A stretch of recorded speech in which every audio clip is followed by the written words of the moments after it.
Malay சமூகத்தினர் மற்றும் தானா மலாயு தொடர்பான தமது பேச்சை தவறாக சித்தரித்ததாக கூறி பிரிகத்தா நேஷனல் தேர்தல் இயக்குனர் டத்துஸ்ரீ சனுசி நோர் பல அரசியல் தலைவர்களுக்கு வழக்கறிஞர் நோட்டீஸ் அனுப்பியுள்ளார்.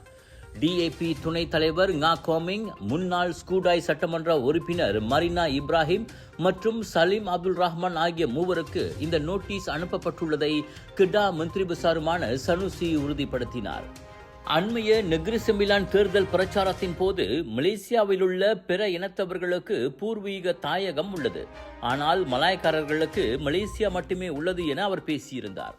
இது இந்திய சீன சமூகங்களின் விசுவாசத்தை கேள்வி எழுப்புவதாக கூறி பரவலாக கண்டனங்கள் எழுந்தன. இந்நிலையில் அவர் மீது போலீஸ் விசாரணை நடத்தப்பட்டு வாக்குமூலம் பதிவு செய்யப்பட்டது. எனினும் தாம் மற்ற இனத்தவர்களின் குடியுரிமை உரிமைகளை கேள்வி கேட்கவில்லை என்றும் தனது பேச்சு தவறாக சித்தரிக்கப்பட்டு உள்ளதாகவும் சனுசி கூறியுள்ளார். எனவே வழக்கறிஞர் நோட்டீஸ் பெற்றவர்கள் 7 நாட்களுக்குள் நிபந்தனையற்ற மன்னிப்பு கேட்க வேண்டும் என்றும் தவறினால் நீதிமன்றத்தில் வழக்கு தொடரப்படும் என்றும் அவர் எச்சரித்துள்ளார். இந்த விவகாரம் குறித்து ngா கோமிங் அல்லது மரினா இப்ராஹிம் ஆகிய இருவரும் இதுவரை கருத்துரைக்கவில்லை.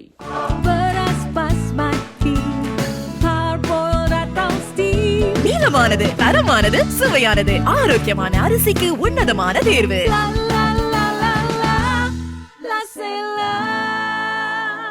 விலையோ மலிவு, செலவோ குறைவு, தரமோ உயர்வு, மனமோ நிறைவு. மக்களின் தேர்வு என்ரிகோஸ் முழு ஆடை சத்துள்ள பால்மாவு.